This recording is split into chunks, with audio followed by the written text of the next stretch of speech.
La película Espíritu Sagrado sigue a un grupo de aficionados a la ufología, o sea, a los ovnis. Está rodada en una ciudad española del sureste, de la costa mediterránea, y está rodada en un barrio industrial de mi ciudad, ¿no? Es un barrio obrero.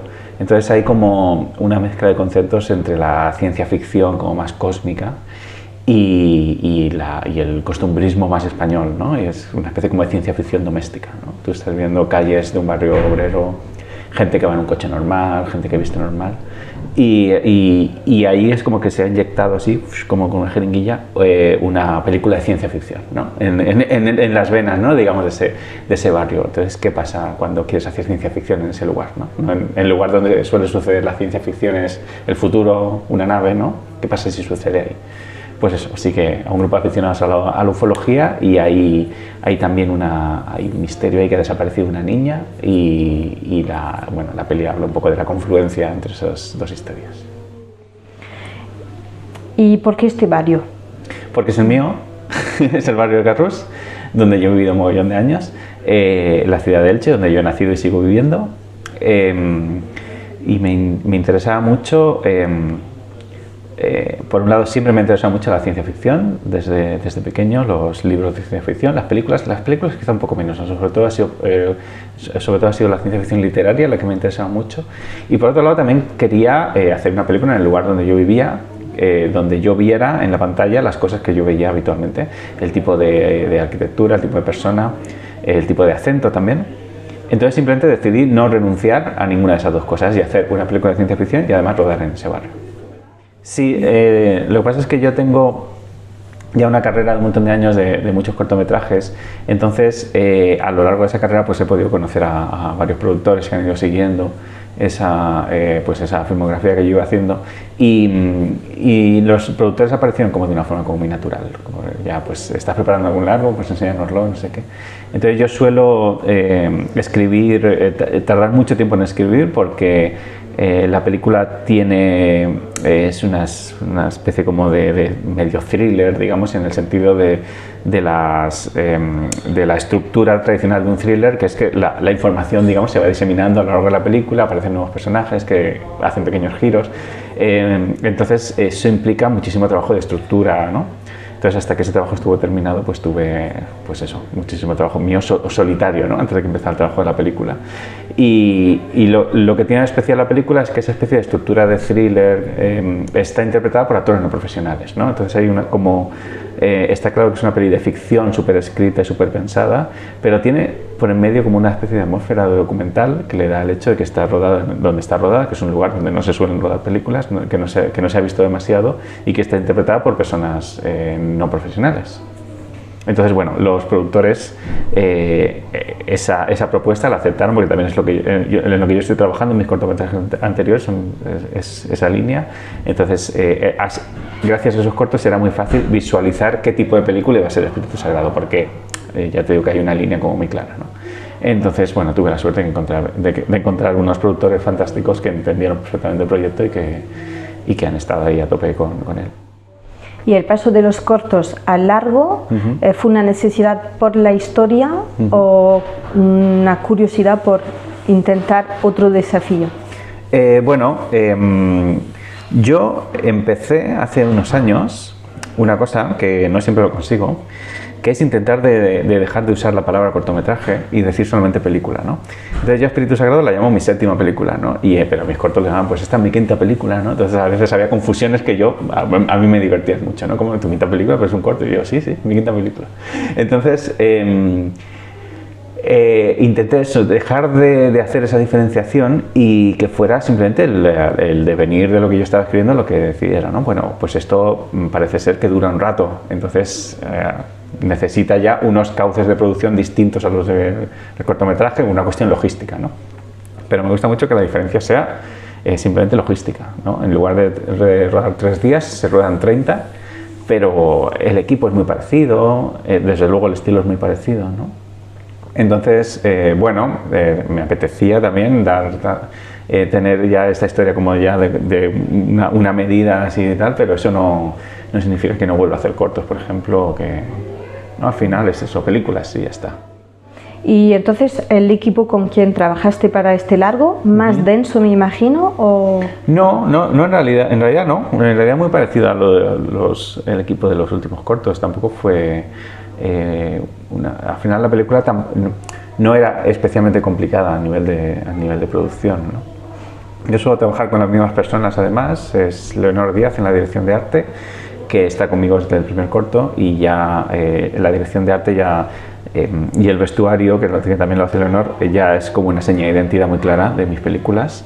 Y desde hace unos años trabajo con John de Sosa en la fotografía, que es un director de fotografía que a mí me gusta mucho, que está muy especializado en celuloide, concretamente en 16 milímetros.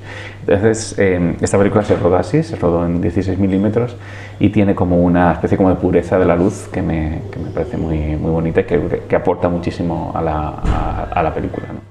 Entonces, el margen de libertad de la directora artística se ha construido a lo largo de todas las películas. Sí, su propio estilo también. Ella empezó haciendo la dirección artística de mis películas y luego ya ha hecho de otras películas, ¿no? Pero como que ha generado como un estilo como muy definido, ¿no? Ella trabaja muy bien en un ambiente como muy real, pero que a pesar de ser absolutamente real, parece extraño, ¿no? Que parece extraño quizá porque tú no sueles ver en las películas cosas tan reales, ¿no? Al final parece que las películas tienen una especie como de rueda de influencia, que una película tiene influencias de otras películas que a su vez ha sido influenciada por otras películas, y en esa rueda de influencia como que se ha despegado, digamos, la realidad, ¿no? La gente ya habla como habla en otras películas, las casas parecen casas que has visto en otras películas. Entonces a mí me gusta romper un poco esa rueda de influencia y que las casas parezcan realmente las casas como son en la realidad, y paradójicamente parece más irreal. Pero tú lo que estás haciendo es ser muy fiel a la realidad y eso hace que en el cine parezca más irreal. Qué cosa más extraña, ¿no? ¿De qué es el cine? ¿No? Nos obsesiona mucho eso, ¿no? Trabajar con referentes o sea, las casas en esta ciudad son así. Las pongo en una película y parecen extrañas, porque no se parecen a las casas de las películas, ¿no? Qué cosa más. Es un desafío para el espectador, la mirada y la sensación, ¿no? Sí. En la película hay, como te digo, como un seguimiento, una asociación de aficionados a la ufología, y nos centramos sobre todo en uno de ellos que tiene como hay como una especie como de desesperación o ímpetu por creer en todo lo paranormal y en todo lo esotérico, ¿no? Entonces se da esta relación entre el mundo de la ufología, el mundo de los ovnis y lo que se conoce como los astronautas ancestrales, ¿no? Se supone que Egipto, quizá estas pirámides, alguien ayudó, ¿no?, a hacerlas, ¿no? Todo eso sale de una falta de fe en las capacidades del ser humano, porque es perfectamente posible hacer una pirámide solamente los humanos sin que venga una nave y te las pongan, ¿no? Pero hay esa relación de, ves estos jeroglíficos, ves claramente se ve aquí un astronauta, ¿no? Claramente. Entonces nos gustaba mucho la idea de explotar eso desde un punto de vista como estético y artístico, ¿no? Entonces hay como una presencia muy importante de toda la parafernalia egipcia, tanto en la vivienda del protagonista como en su lugar de trabajo, ¿no? Que también nos habla mucho de la psicología del personaje. En realidad lo que hay es una especie como de misterio ambiental, digamos, simultáneo a las cosas que le suceden a esta asociación de aficionados a los ovnis. Hay como una especie de fantasma en el ambiente, ¿no? Hay una niña que no está desde hace tiempo, hay carteles, en la televisión sale gente, ¿no? Como si alguien tiene alguna pista que llame a esto, ¿no? Entonces se da un tema en la película, que es una de las primeras ideas que tuve yo para hacer esta película, que es que esa niña que ha desaparecido tiene una hermana gemela, ¿no? Entonces, en lugar de enseñar una fotografía, se puede enseñar una niña igual, ¿no? Y a la niña se le dice, date la vuelta que te vean. ¿Alguien ha visto una niña como esta, ¿no? Esa fue una de las primeras ideas que tuve yo, como esa imagen en un programa de televisión, en lugar de enseñar una fotografía de una persona desaparecida, enseñan a su gemelo. Y es una idea que es a la vez retorcida, extraña, divertida, de una forma como muy tal, y entonces a mí me gusta mucho esa especie de sensación de me estoy riendo de algo, quizás no debería reírme, pero a la vez no puedo evitar hacerlo, ¿no?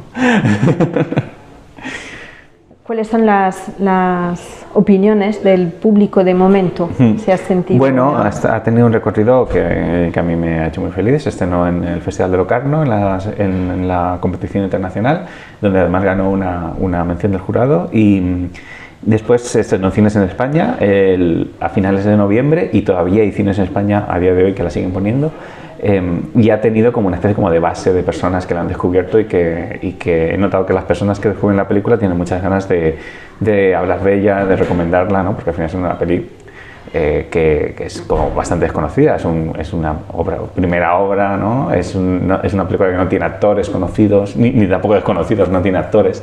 Entonces, da la sensación de que es una película que ha aparecido un poco de la nada y eso las personas que la descubren sin haber visto mis cortometrajes anteriores, como que sí que noto como cierto... como que descubren que acaban de descubrir algo como muy extraño, ¿no? Y tienen como esa tendencia a hablar de ella y a recomendarla y eso a mí pues claro, me hace muy feliz. ¿Y qué tal en Nantes? ¿Es tu primera vez? Sí, es la primera vez en el festival, la gente es encantadora y como una cinefilia aquí que está muy bien y la programación está muy bien, los cines están también fantásticos y bueno, me ha gustado mucho la experiencia en Nantes. Muchísimas gracias. A ti. A ti.